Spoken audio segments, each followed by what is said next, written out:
Okay, so we'll move on to password management. So why is password management important? Um, Password management is actually a great preventative measure when it comes to privacy and security breaches. It's kind of like the first line of defense, make sure the wrong individual isn't accessing confidential information. So some generic tips that are helpful when creating a strong password include using passphrases instead of just a single password, using a higher character count, so 12 to 14 or if not more, using a combination of uppercase, lowercase, or special characters as well as numbers. And then some other tools that are helpful is using multi-factor authentication or using password managers just to support making those complex passwords. Another note um, is that these requirements are general and best practice.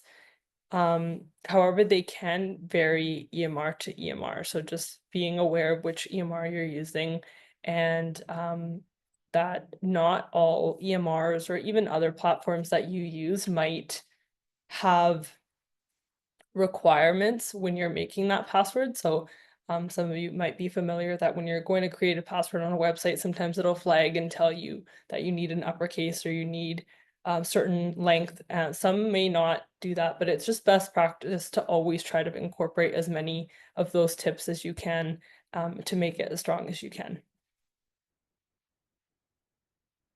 We also have additional information on the Doctors of BC Privacy Toolkit, so if anyone's interested in that, we can always send that out in the email, the follow-up email.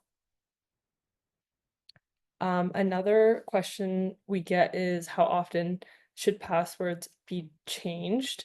So the latest update actually states more of an emphasis on creating a strong and unique password and less on the frequency of changing the password. So yeah, just again making sure that your password is just more secure versus changing it all the time should be okay. We also recommend not having the same password across a clinic, some, across clinic staff to make sure that everyone has their individual password and is logging in with their individual password and own accounts to enhance security measures. And it actually also really helps when you're performing that audit because then you know exactly who was in that account and not that there's multiple people behind one account. I'm just gonna go to the next slide just to talk some more about passphrases. So, passphrases can seem intimidating, but they're not a new or complex concept. They're actually just a collection of words or kind of a small sentence instead of using just a single word to gain access to a device or system. So best practice for a passphrase would be using maybe 4 words or 14 characters, if not more. That's just kind of a starting place. An example here that we have for a passphrase is works like a Pandora charm. So a simple way just to make that sentence a little bit more complex and harder to crack would be just adding dashes in between the words, adding numbers to the end, and this graphic is great. It kind of shows how long it would take a hacker to solve your password in regards to complexity. So the more characters and different type of characters, the stronger and harder it is to crack. The ideal for this graphic would be to stay within that green area.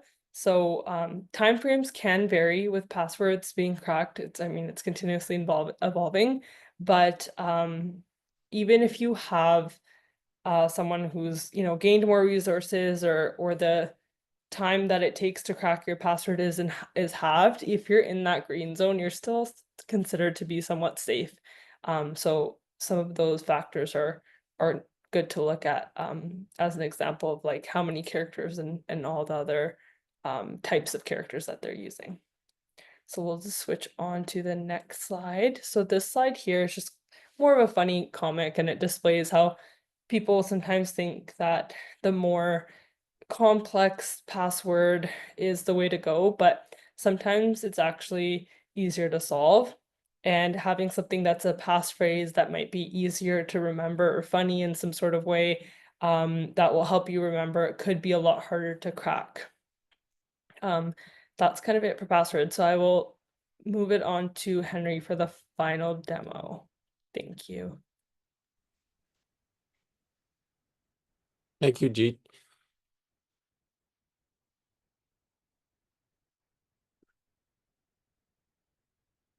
In terms of passwords within Profile, the setting for that is organization, preference, technical, and security global. So this is a setting that will affect the entire clinic. And it's under the security tab. So password is this section right here. Okay. Um, in Profile, they actually use macros.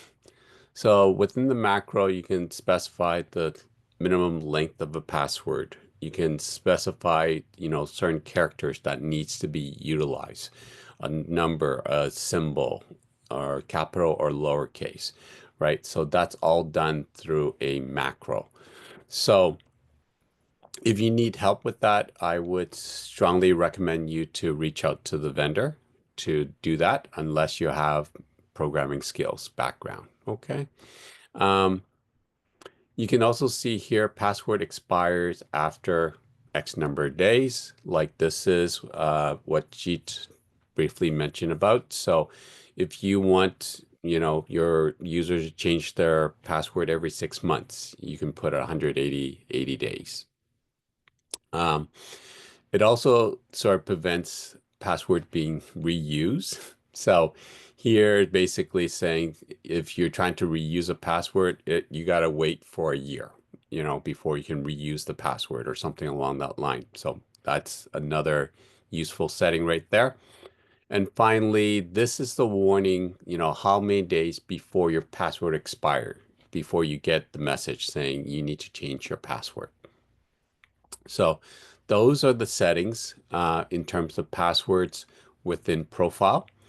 The other related section is actually the login here. So that's also a little bit of security, how many failed login attempts before it locks out the account, how long does it lock it out for, and so on. So these settings here, you might also want to quickly take a look as well. Okay. In terms of, let's just say if a user calls in and said, "Oh, I might have lost my password sticky," or whatever the case might be. Hopefully, you never put your password on a sticky and have it readily available. But if you do come across those situations, then what you need to do in terms of password maintenance is go into, sorry, into organization, people and places, go into your clinic, go into a user, and then go to special. So here you can actually change their passwords, or you can force them to change their password at the next login. Okay. So this is a area if you ever come across that particular scenario. Okay. So if you need to manage a individual user's password scenario. Okay. With that, I will pass it back to Jeet or Nicholas. Yeah, perfect. Maybe I'll just jump in there really, really quickly here. Uh, so, as part of the discussion with passwords, um, we briefly touched upon the concept of a password manager. So I just really wanted to expand upon that a little bit, and just to say that these are sort of like third-party applications that you can get that allow you to manage all of your passwords. So you would have a master password for that application, and it would work in conjunction with any applications or websites where you need to log in, and would store all of those passwords. So you just need to sort of log into that or have that password to get it to um, use enter your password. So that way we know that there's a lot of cognitive burden with having to remember multiple passwords, especially as we get to have longer and longer passwords. So that is one way that you can kind of avoid that. And there's a lot on the market. We don't necessarily suggest one over the other, but some of them offer different features. So for instance, some of them can allow you to toggle between choosing a password or a passphrase, and it kind of gives you a more complex option there. And then you can also set things like how many characters do you want it to default to? Do you want it to use special characters, uppercase, lowercase, numbers? So you really have that flexibility there to kind of customize what kind of passwords it generates. So that can be, a great feature. I think I think even like something like Mac OS has passwords built in, which has similar functionality.